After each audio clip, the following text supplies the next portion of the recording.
There's something called the double empathy problem, and it completely reframes how we think about autism and communication.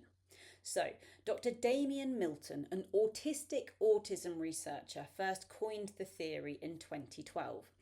Traditionally, we've assumed that when communication breaks down between autistic and neurotypical people, it's because the autistic person lacks empathy or social skills. But Milton discovered something crucial. Neurotypical people struggle just as much to understand the autistic person as the autistic person struggles to understand the neurotypical.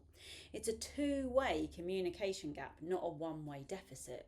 Milton's research showed us that when people with very different experiences of the world interact with each other, they're both going to struggle to understand each other. When an autistic person and a neurotypical person struggle to communicate, both sides struggle to understand each other.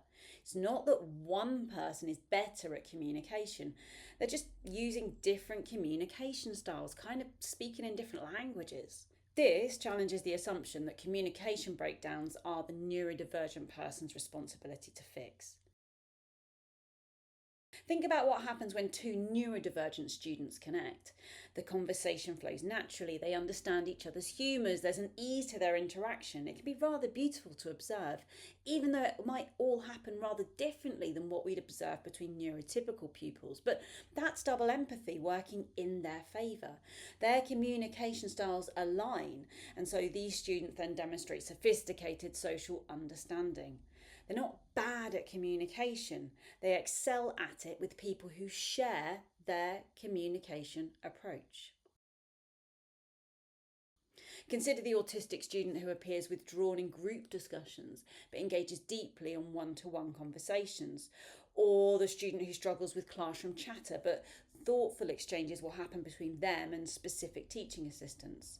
None of this is about communication failure. It's all just examples of how different environments and communication partners reveal different capabilities. Once we start to understand double empathy, we can start to make some targeted adjustments. So you can do things like try giving extra processing time before expecting responses, or giving visual supports alongside verbal instructions.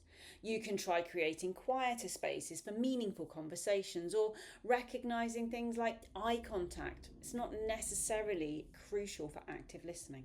3 things that can work really well are matching your communication pace to theirs, offering choices about how to respond, and noticing their preferred communication environments.